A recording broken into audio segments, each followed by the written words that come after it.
Hi. Welcome. I'm here to do a layout for us and also to talk and go over some dreams I had that I think have meaning for people, and also just some kind of like channeled psychic experience involved as well. And I want to highlight a new deck I bought, which I'm obsessed with, and I started to worry that maybe it was never going to come. I thought, gosh, maybe I need to reorder it. Maybe my order didn't go through. And then all of a sudden it showed up. So here it is, and it's really perfect timing for this month, for February, for Black History Month. And when I share about this on my Blue Sky, I'm going to tag it Black Futures too. So, because I like that. My kind of mentor, activist mentor, and friend, Teresa Rayford, is kind of who turned me on to the Black Futures hashtag and concept. So it's not just about Black history, right? So, and this deck is just unbelievable, or not unbelievable. Like, it is believable, but it's so gorgeous. And I came across this artist on on Instagram, and was instantly obsessed. And I just missed the Kickstarter artist first edition. I was so bummed that I missed it, but I got on the train anyways and ordered just the printed deck, right? The artist is Manzel Bowman. He has a presence on Blue Sky, but he's not super active on there yet. But if you want to follow him on Blue Sky, it's artxman at bluesky.social. I purchased it last month and it arrived this month. I'm so excited. I haven't shuffled it yet or anything, and I'm going to leave it like that. I'm going to shuffle it for the first time here and do my spread with this deck as the main tarot deck.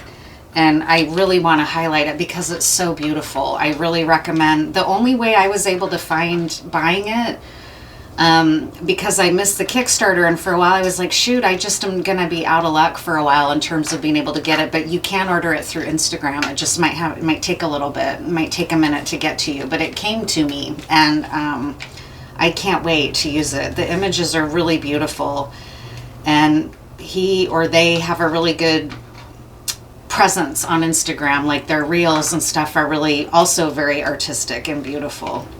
And it just inspires me to get back to my own deck, because I'm making my own deck that is, the majors especially are quite a departure from the traditional majors. They're not the same major arcanas at all, but they're my own major arcana.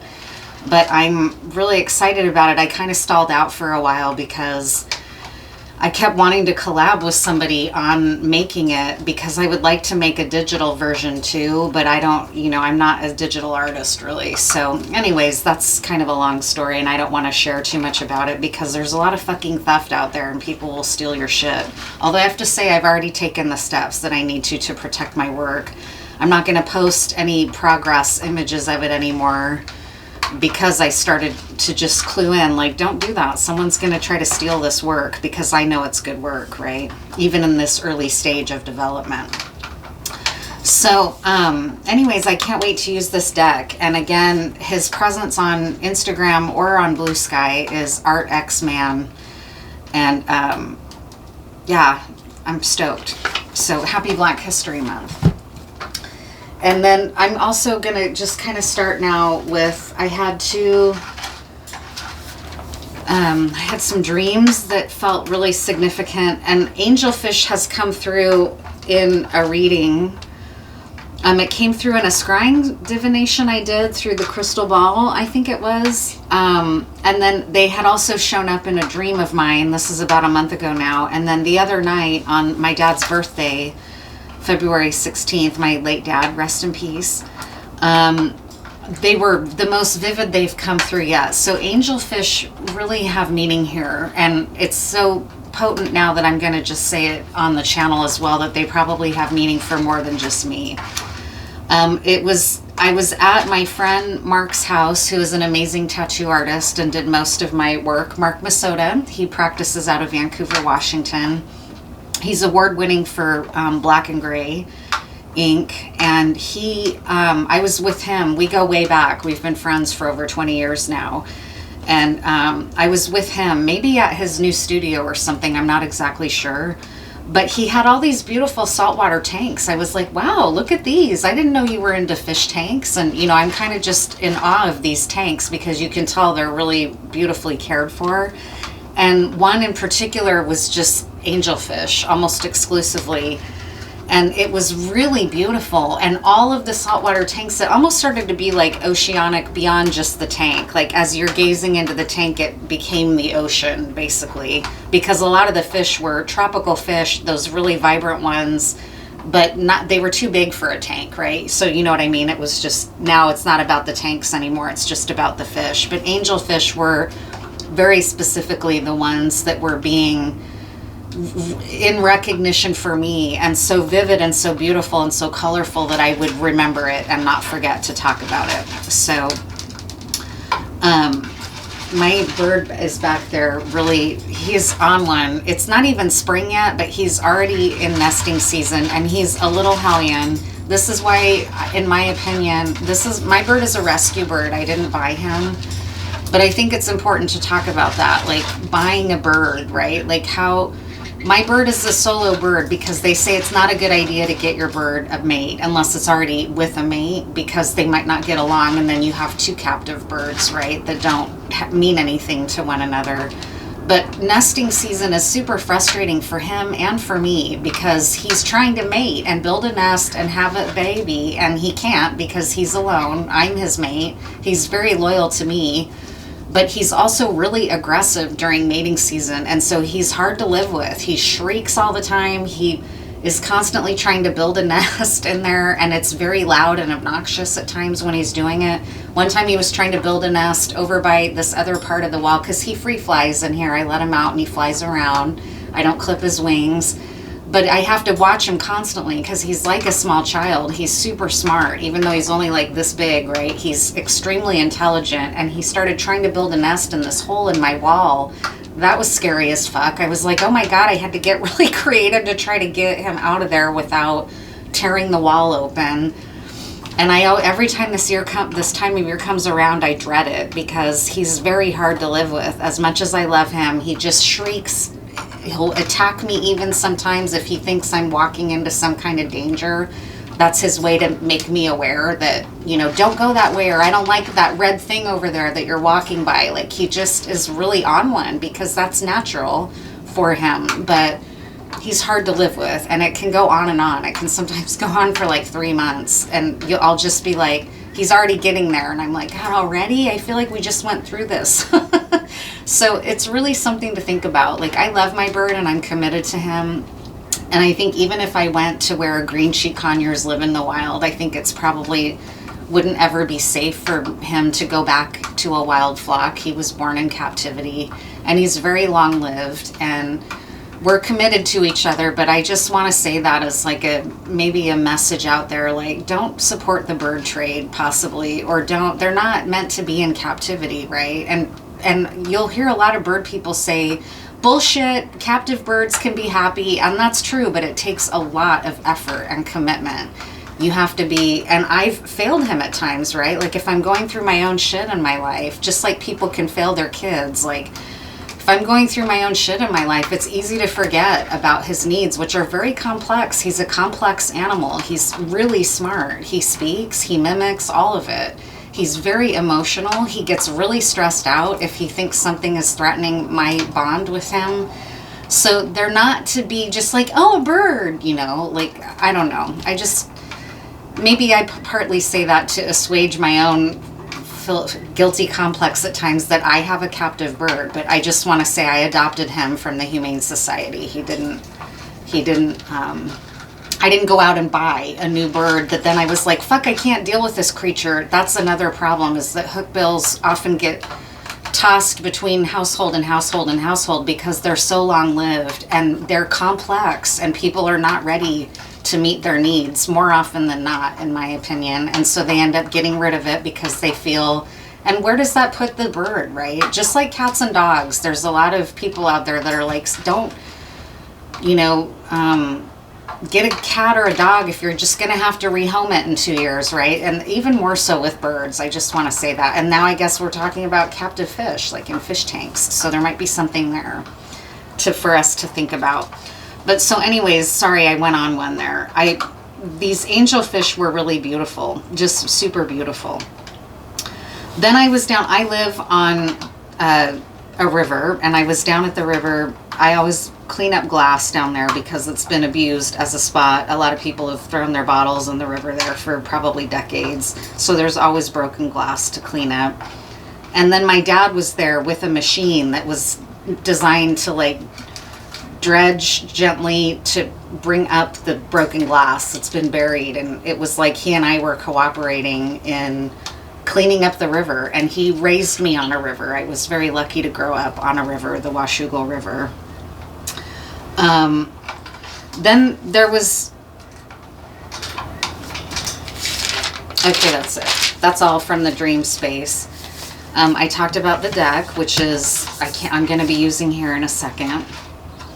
And then there's another thing kind of going back to, and speaking of Instagram, many years ago, I'm not going to name my friend or her son here because I haven't asked permission, but I have a very dear friend who lost her son as a late teen. He was 19, and he had been diagnosed with a terminal illness from very young. I think his diagnosis came when he was like 3, and he was her only child, and he passed away at 19 finally of the terminal illness that he had. And her life was really, much of it spent in devotion to him. And she tried to maintain a balance of like, I have to maintain friendships, I have to get out and be active myself, or else my world is just going to only become caring for my child, which, you know, that's a balance for mothers especially. But she and I are friends through another friend, then we became friends as well. She's just a wonderful person. And they lived near a wildlife refuge for birds, and it was within the first year after he passed away, the National Park Service, or it isn't the National Parks, maybe it is, I'm blanking now. It's a government funded program that would do this tour where you can go out and be either pre-dawn, it was always pre-dawn, I think, or at dusk when they return to the roost. But sandhill cranes migrate through there in the hundreds probably. And this bird guided tour would take you out before dawn, and you'd hunker down near where you get to watch as all the cranes wake up and take flight, and they come out of their roost and they go out for the day to kind of forage. And it's really spectacular. It's just, I have chills even remembering it. And it was a really meaningful day that she and I shared, going out and doing that together. I'll never forget it. And the weird thing is, I took a video on my little iPhone. It was either my iPhone or my old like BlackBerry, but because this was quite a while ago now. And it's spectacular. And I cherish the footage that I took of it because I can relive it, because as they're taking flight, they're all calling. And so it's just this amazing symphony of sound and spectacular visual of these cranes taking flight right above us, because we're near quietly where they roost, right? And so I have that uploaded on my Instagram, and some fucking time around, I don't even know when, like 4 or 5 years ago, Instagram deleted the audio. And it's like, what the fuck? Where did the audio to this go? Like, I don't even know if I have the original video anymore. If it's on my old iPhone, I still have it, I hope. I don't have a connector for it anymore, but I'm sure I can get one. But it might not even be on that iPhone. It might be on my BlackBerry, which I don't have anymore. I don't have that BlackBerry anymore. And so I'm pissed, right? Like when I first noticed it, I was like, what's the problem? And I thought, well, maybe I kept going back to it periodically. Finally, I reached out to Instagram not long ago, like 6 months ago, and was like, where is the audio? Why did you delete this audio? And I looked it up, and apparently it's because they would get hyper fixated at times on whether someone stole someone's audio, and so they would just arbitrarily like go through accounts and delete audio. Well, mine was not stolen. It was my audio that I took of this precious moment in time for me that I feel super lucky that I got to witness. I feel myself getting mad about it again. And I never heard back. They never answered me. And it's probably just gone. It's not like I'm sure they didn't save the audio. It's like a 5-second audio or something, right? I'm sure it's just gone. But it almost ruins the video because a big part of it was their call. And I don't mean to, some people who may have hearing impairment may not get to ever hear that. And so I'm not trying to discount that. But for me, the audio was a really big part of it. And it still infuriates me to this day that Meta, not then it wasn't Meta when they deleted it, but Instagram just deleted it without telling me, without anything, and it's just gone. And if I tried to download it to see if maybe when I downloaded it, the audio would come back, but it doesn't. So I'm just mad about that. And just before this reading, I again was reminded of that. And I was thinking there's something to that.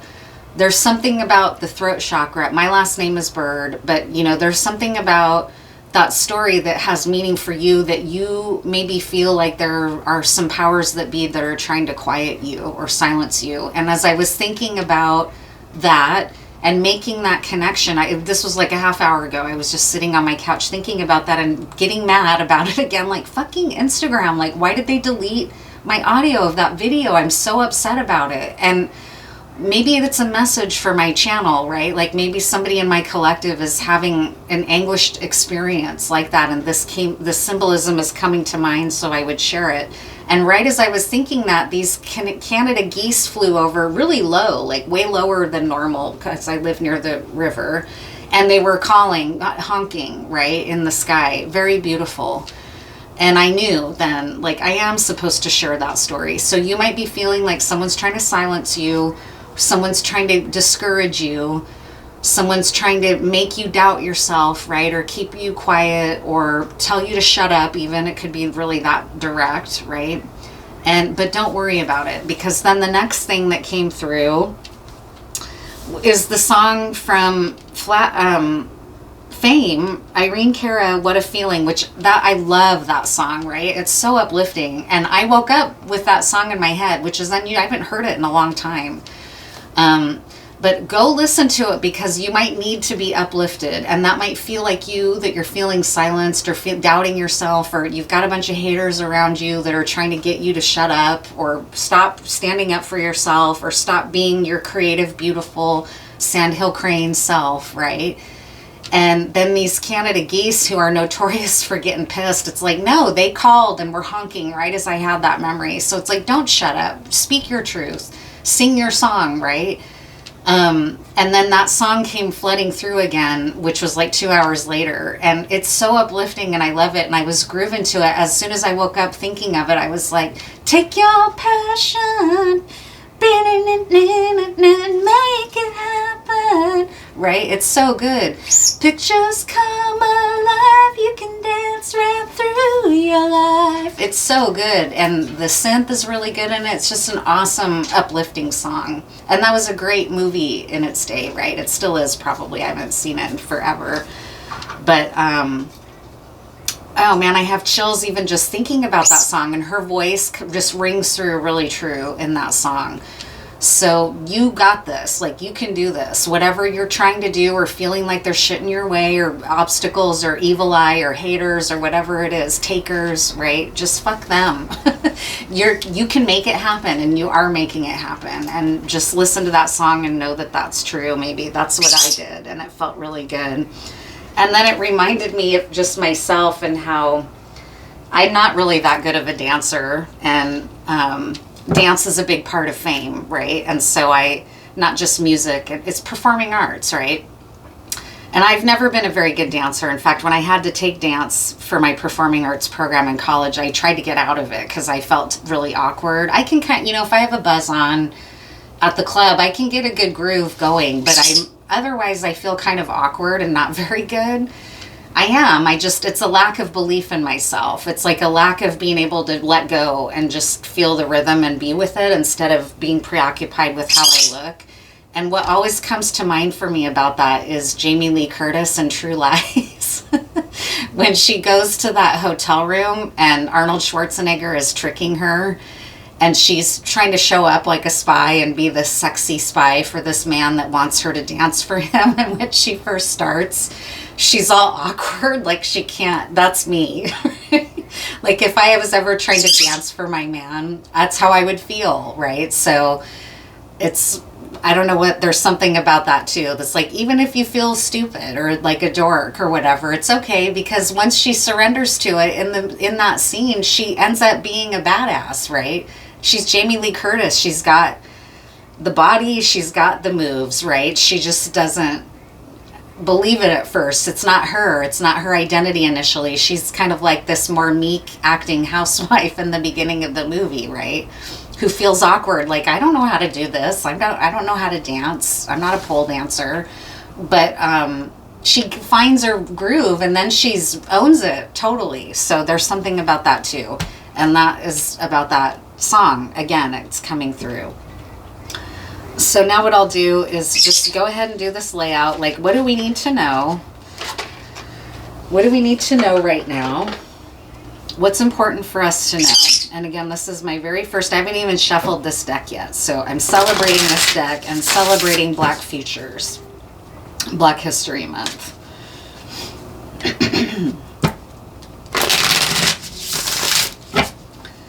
Take your passion.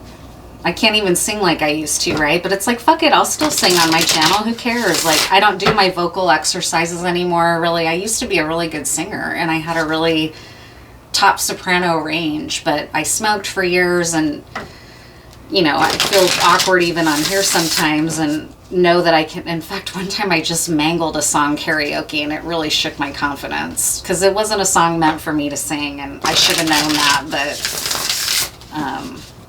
anyways, so what? Who cares, right? Like, I can still enjoy singing even if I don't have the voice I once did, right? Don't let anyone shut you up, and it keeps coming through. Like, I'm not trying to be your motivational speaker. I know that can kind of get annoying at some point. Like, you don't need me to uplift you, but it's nice to hear as an affirmation sometimes, right? Like, don't let the turkeys get you down. That's some saying from the 80s too, which I love turkeys. I don't know why that people get called turkeys like it's a bad thing. But what's going to be important for this collective to know?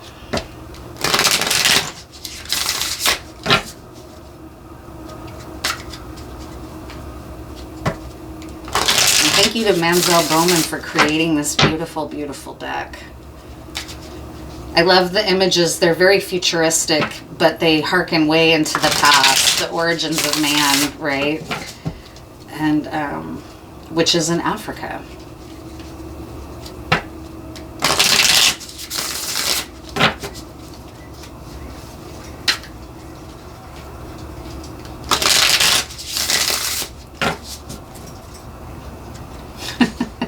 Oh my God, yeah. When I think back on that dance class I had to take, it's just like, it's just a hellish nightmare.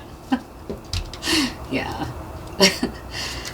But no, my dance teacher was like, no, you have to take the class. Dance is a part of this program. You're not going to just skip the dance portion. You have to take it.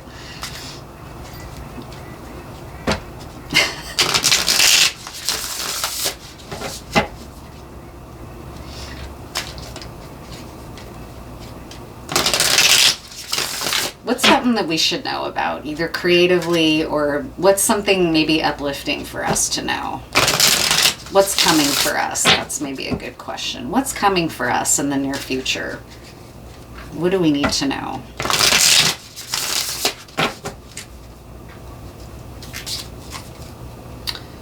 Ooh, this is my life path card, and it's the Emperor, and it's just full of blues and golds, with this beautiful gold, like abstract flower type image at his third eye, and a beautiful gold necklace with, I think it's a scarab over the heart center, or maybe a keyhole. I can't tell. It's a little dark in here. Wow, it's really beautiful though. So at the split, we're empowered, okay? We're in Emperor status. Gender doesn't matter. I haven't said that in a while, so I feel like I should re-say it. We're not speaking about gender identity necessarily, but you know, the Emperor is my life path card, and I identify as a cis femme, right? That's so gorgeous, though. That feels like a nice affirmation for me too, even that I'm on the right track just doing this reading, right?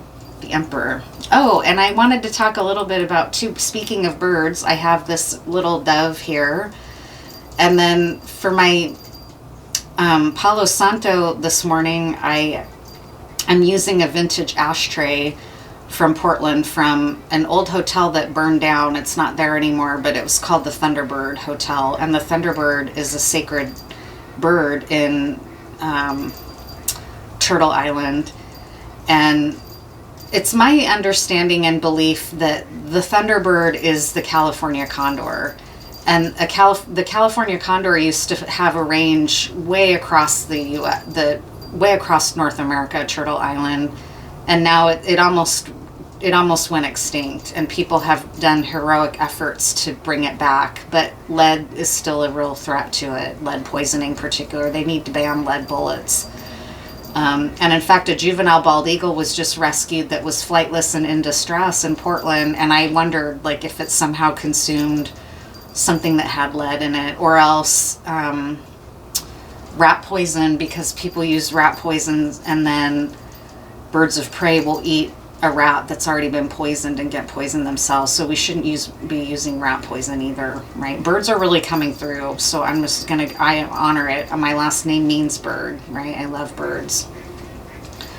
And so this is also in memory of the Thunderbird Hotel that burned down years ago. It's gone now.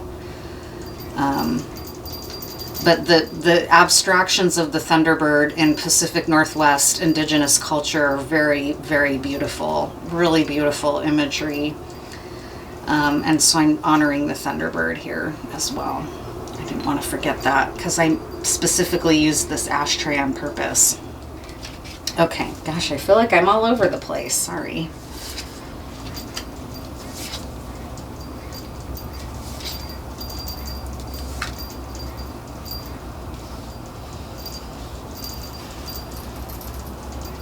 Yeah, you're going through it right now. We are in this collective going through it. I don't want to always put myself in the reading, but sometimes the reading is really relevant for me. Often it is.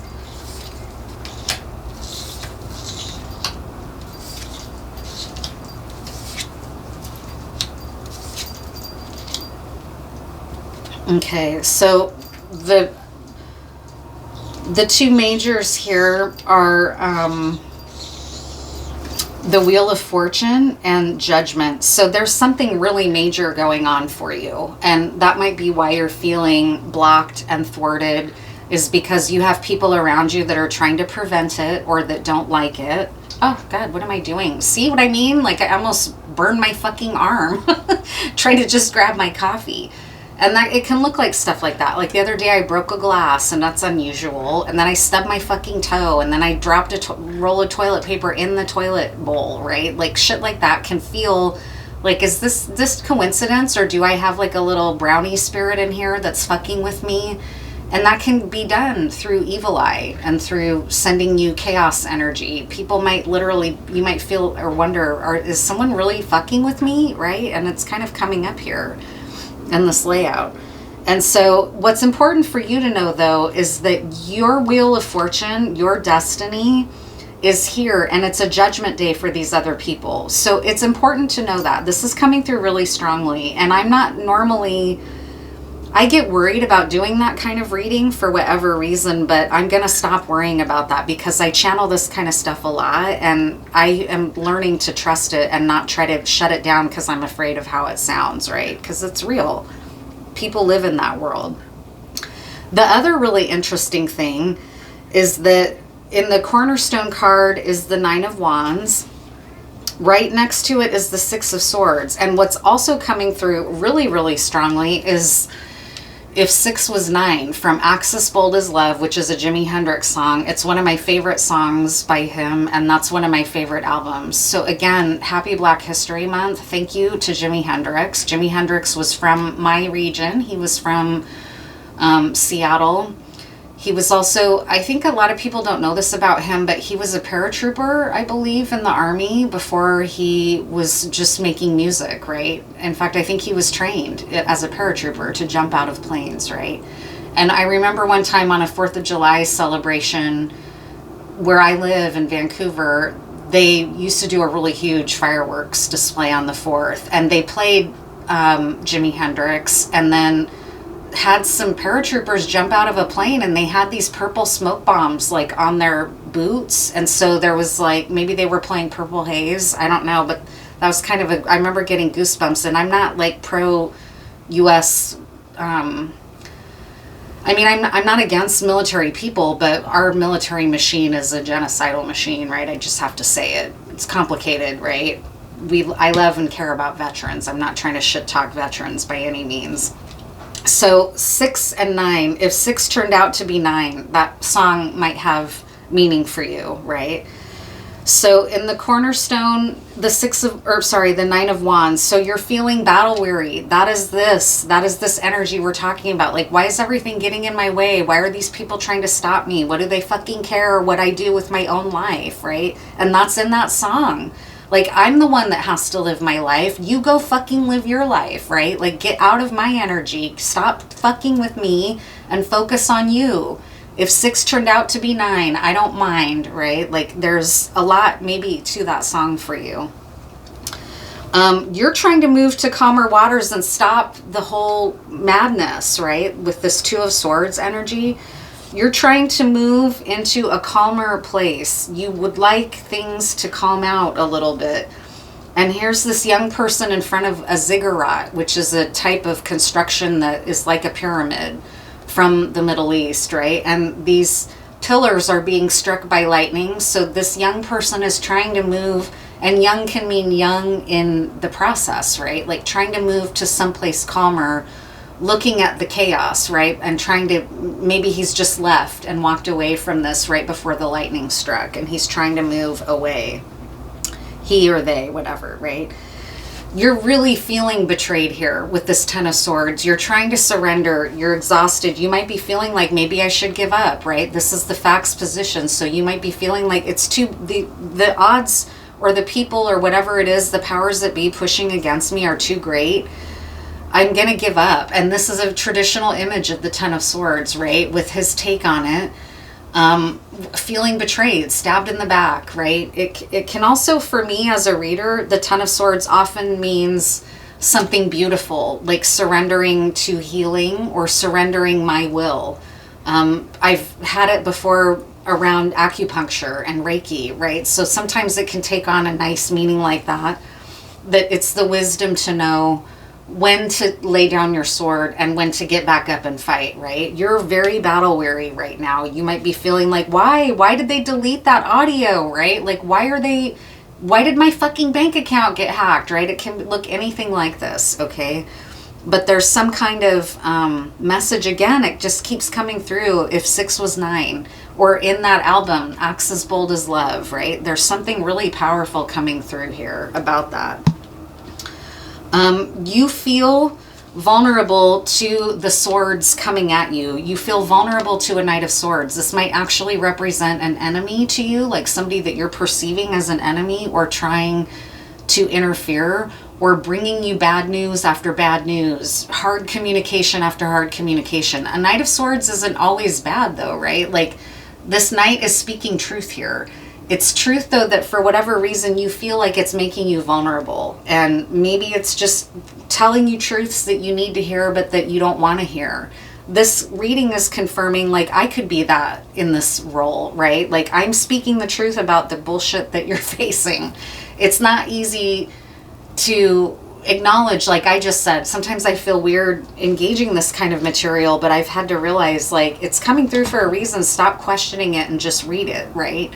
And so it could be something like that this is vulnerable. Facing these truths makes you feel very vulnerable, but it doesn't mean the person or the message shouldn't be given to you. It should be. This person is speaking a truth here. He's blue. He's speaking clearly. This is a true, honest communication, right? Even if it makes you feel vulnerable or not exactly what you want to hear.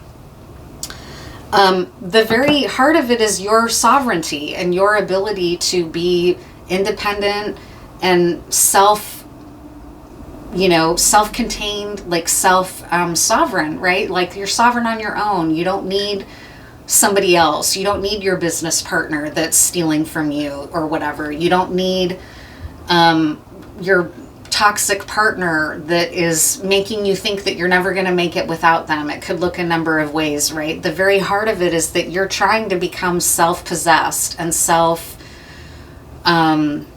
master, right? Master of self, master yourself, right? This is where you're headed. That's the very heart of this. And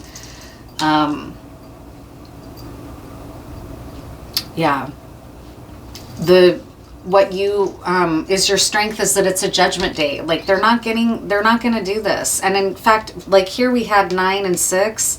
Right here we have 10, 20, 10 with this 10 of Swords, 20, which is Judgment Day, and then 10, Wheel of Fortune, right? So 10, 20, 10, 6, 9, right? There's major shit going on. This is a really powerful layout in this Tetractys that in some ways kind of looks again like this ziggurat, right? Like this is really cool and super amazing to read. I'm stoked I'm doing it actually, because fuck whoever would try to make us feel like we shouldn't, right? It's just, that's not right. The devil on your shoulder has you feeling like a page, like you want to do these things, you want to make these moves, you want to be doing the things that and carrying out in your material world the things that you need to be doing, but you feel very vulnerable. You maybe feel like the weight of it is a lot at times. This figure is carrying the pentacle image on their head, right? And so that takes a lot of skill and a lot of balance and a lot of, natural trust in the body as well to do that kind of carrying. It's not something that you just do. You have to kind of learn to trust your body and understand the balance required. But the devil on your shoulder might be kind of telling you at times, like, be careful, be careful, be careful. It's not necessarily a negative thing that your shadow might be telling you, but it can also get you down or make you think like you're not in an empowered place, but you feel disempowered. But the truth is that a page is a very powerful position. People don't always recognize that though, and that's your advantage. That's coming through. It's your advantage because fucking check it out, boom. What you know is that when you're in your right mind and you're grounded and you're thinking clearly, you know that you're unstoppable. Your destiny is unstoppable. You might have felt like someone was trying to steal your life or swap with you, right? Or steal what's yours. You know when you're thinking clearly that you are unstoppable. You are destined for this. This is your wheel of fortune, not somebody else's. Where things are headed is a 5 of Pentacles, and it's a feeling of, am I going to be left behind? Are they going to succeed in stopping me, right? Are they going to throw me out of something that's rightly mine, my destiny? But what's very important for you to remember is what this figure is knowing and understanding. They're confident and they know ultimately that they're not going to be thwarted. But these are worries of the mind at times that have you worried about lack or worried about, maybe I'm never going to get to my 9 of Pentacles. Maybe I'm never going to get to where I do feel independently secure on my own. You might be feeling like you're missing your counterpart, right? Like, where is my destiny partner, right? Where is my community? It's coming for you. You're not going to be locked out or cast out or whatever. You're going to be right at the heart of it, right in the middle of this 4 image, the 4 pentacles surrounding the 5th pentacle, which is you. You are right in the center of it. You're going to be okay. This is really great. And I'm just loving these images. What are some words that can accompany this? And then I was also feeling called to pick some plant and animal cards. And maybe do a little bit of scrying, although I did so much pre-opening talk, I don't know now. Reading might get too long otherwise.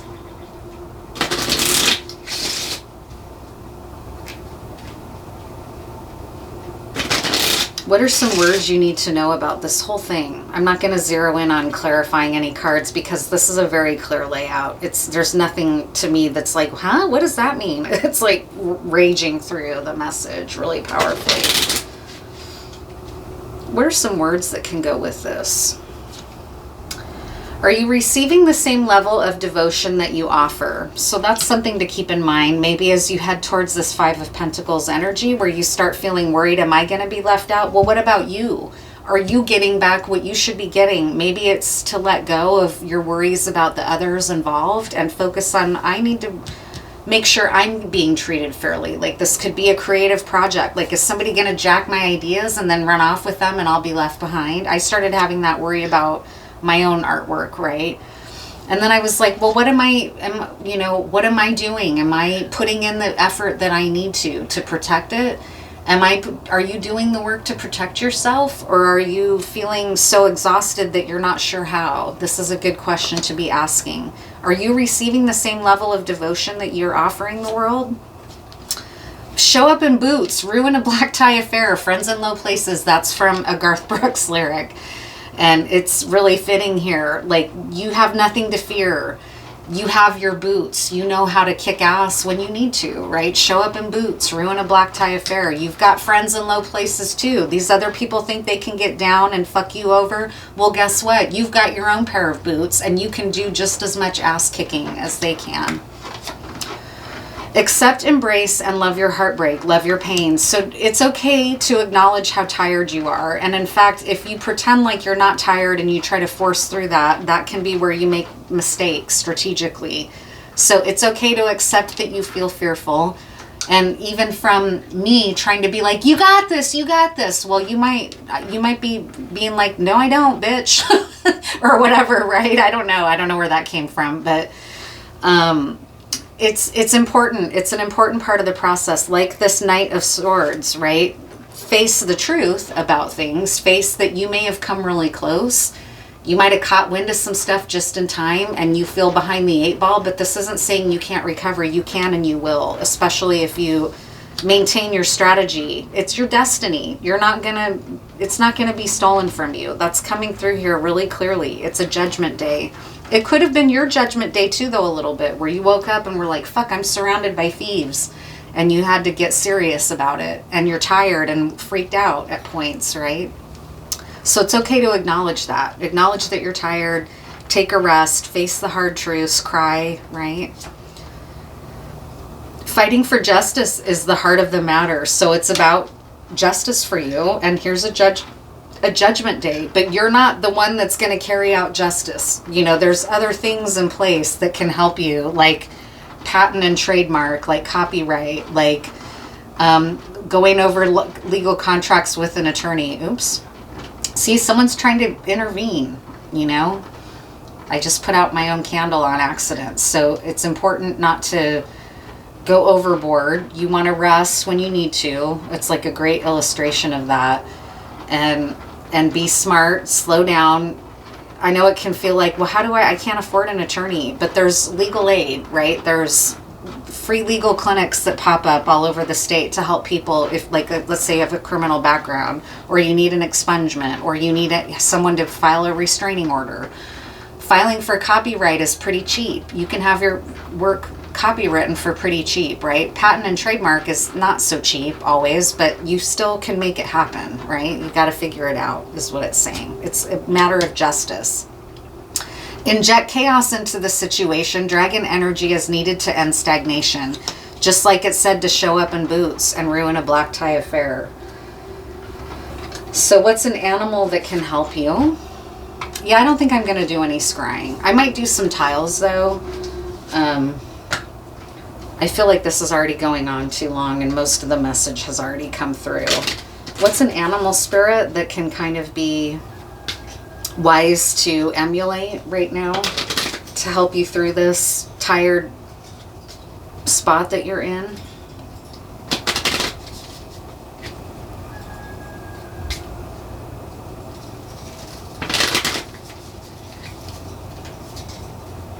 Fox. Yeah, I love it. you have the ability to be a trickster as well, right? You may have felt tricked here, but you also have that within you. You have the trickster archetype within you. So get serious, get sneaky yourself, right? You don't need to go blasting your moves everywhere, right? Cunning, agile, quick-witted, diplomatic, wild, camouflage, shapeshift, invisibility, right? That's awesome. That's great advice. What else? Dog. Guardianship, protection, companionship, loyalty, faithfulness, caution, stubbornness, sincerity, bravery, and diligence. Dog spirit has been coming through like crazy lately.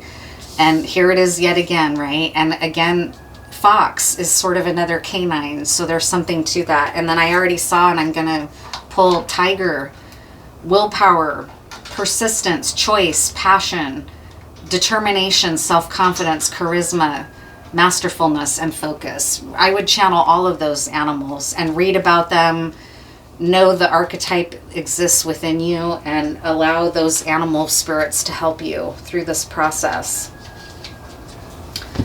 And then I'm going to pull a plant also from the Dirt Gems. What's a plant medicine that can help you through this as well? What kind of plant energy might help you give the resolve or determination that you need? What kind of plant medicine?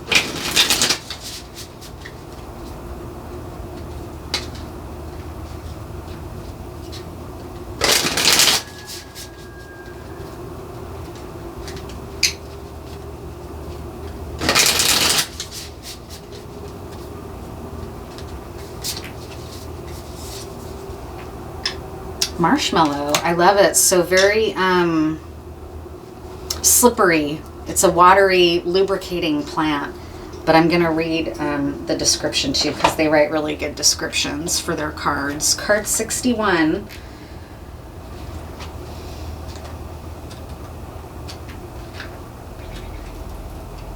I have marshmallow growing here. In fact, maybe there's enough of it that I can harvest some of the root.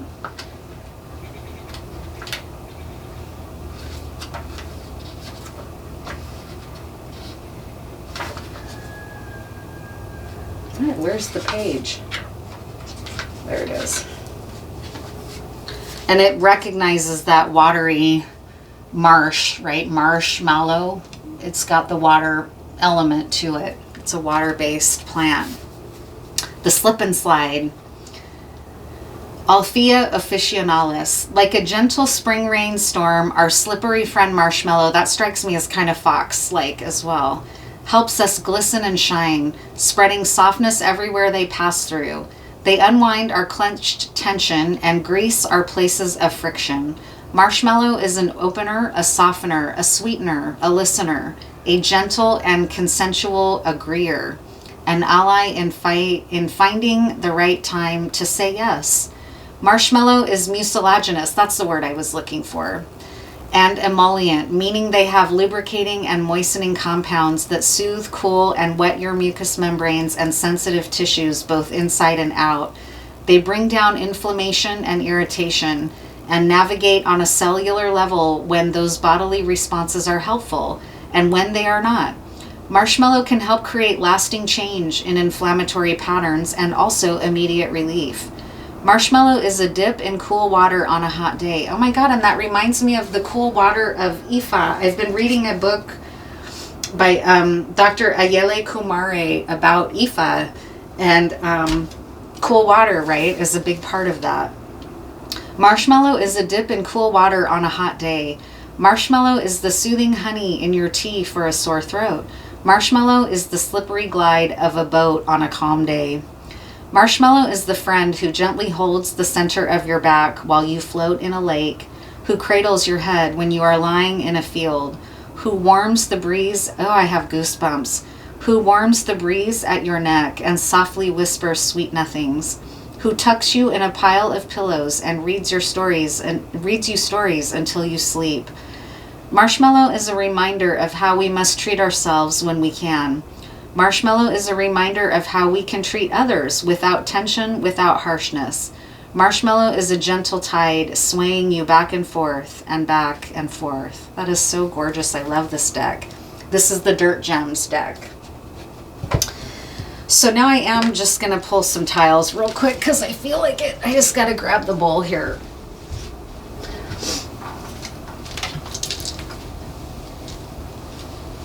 Okay, goddamn.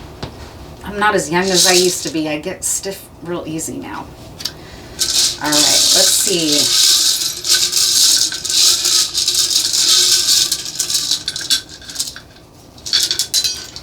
Oh man, see? I got a tile in my coffee. I had to laugh yesterday too when I dropped that roll of toilet paper in the toilet bowl. I was like, all right, you evil eye haters. I hope you're happy. I just dropped one of my rolls of toilet paper. If that's the worst you can do, I'll take it, right? They're not going to bring me down.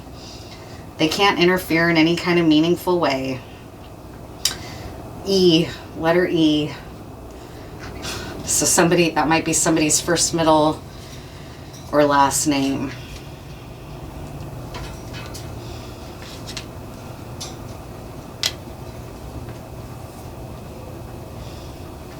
I feel like another letter went over here somewhere. I don't see it. I hope I find it later, but I don't know where it went. It wasn't just, is that the only one that fell in the coffee? Maybe there were two that fell in there. No. A hard no. So you may end up having to say a hard no to someone, and that strikes me as making sure you're receiving something just in return for all the effort you've made.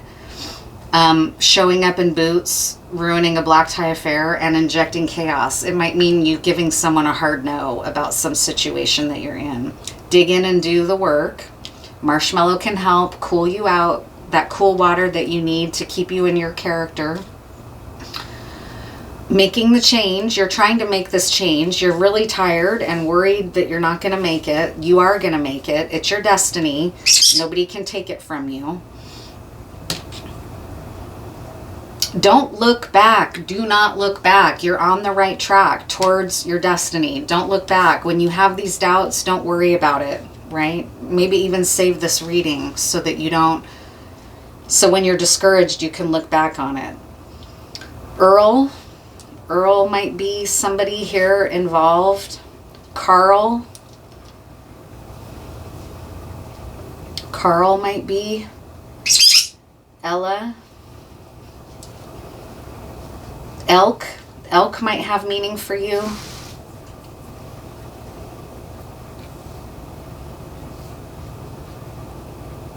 Do you dare to make these moves? Lake might have meaning. You might live by a lake.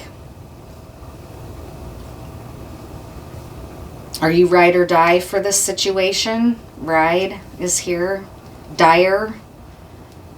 It might have felt dire at points. Dire is also a canine, like a dire wolf from, what's its face? Game of Thrones.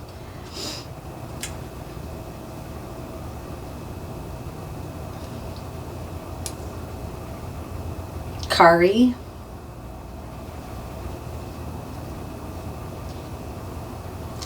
Feels like a riddle at points.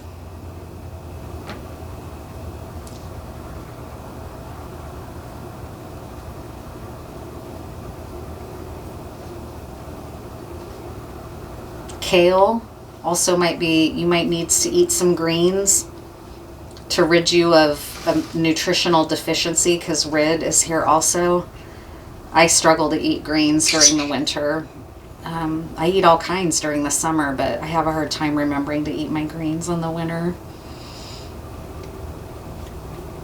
Are you a rider? That's also coming through again here.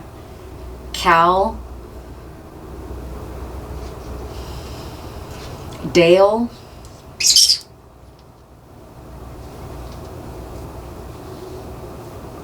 Rick. Lots of masculine names here.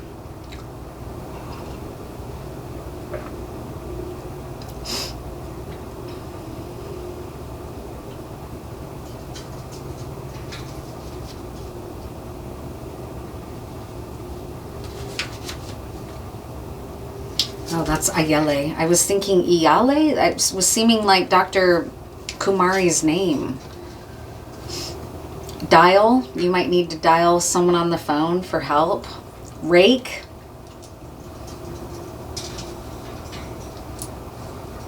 A rake can be like a comb. And Dr. Ayele was telling me that a comb, which is a symbol for Oshun, that's one of her tools. She was telling me that you can use a comb and it can represent like combing out the tangles in your life, right? That's her, that's not me. That's not my imagery. That's Dr. Kumari's imagery. This book is really amazing, Isheshe. And it's, if you're interested in this, I'm not trying to hijack this. This is not my lineage. But I was having a lot of dreams that were referring to the Fawn tradition and to healing through this kind of work. And so I reached out to her. I didn't try to just decide, oh yeah, I do this now, right? Like I reached out to her to ask her, what does this mean? She's an Ifa priestess, right? So, and she wrote this book to help people if you're interested in understanding about Ifa, like how you can learn about it first. This is like a starting place, what she meant it for. So this again is a really amazing book, and she works out of St. Louis. So I'm glad I keep feeling pulled to mention that book.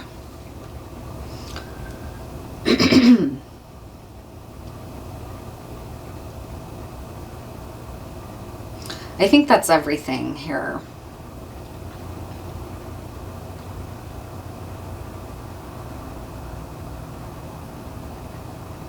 Killer.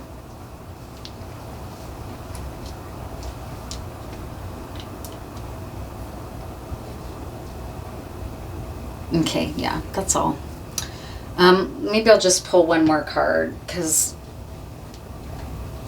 I'll do that from, this is B. Nettles' deck. She did the first tarot collage deck, I believe, in the US. B. Nettles, she's a printmaker. I love her work too. You can only get her deck through her. You have to go to B. Nettles' website to get her deck if you're interested in getting her deck. And she's also on Instagram. You can find her through Instagram, maybe, if you have trouble finding her in a search. Don't let any of this get you down. It's secure. Your fate is secure. You don't have to worry. Nobody's going to steal it from you. The Four of Pentacles, which strikes me as the four here. It's important to protect your work. And the Emperor was the card at the bottom of the deck when I first opened the reading. And the Emperor is number 4. Yeah, justice. 2 of Swords is here twice, okay? 2 of Swords, justice. It's a matter of justice, fighting for justice. So it's important. Maybe your destiny isn't just about you. It might be that you have a big role to play in your community or in the world. And it's important that you don't dismiss that, even though you might be discouraged at times. That's the truth, right? The Knight of Swords. It's a truth that might make you feel vulnerable, but you've sensed it, that maybe you're destined for something bigger. You can have these allies with you. A tiger that's so powerful. Like, who's going to fuck with a tiger? Nobody. No one is going to fuck with a tiger. Plus, you can be the trickster, like a fox, where you're a tiger one minute, then you're gone and disappeared and back into a page, blending into the scenery where nobody knows you or recognizes you or even sees how powerful you are, because sometimes that's the strategy you need, right? And maintaining your loyalty and guarding your work and protecting it. Maintaining your loyalty to the people who deserve it, right? So that's it. That's the end. I'll end that now. What a great reading. Thank you so much, and I'll see you next time.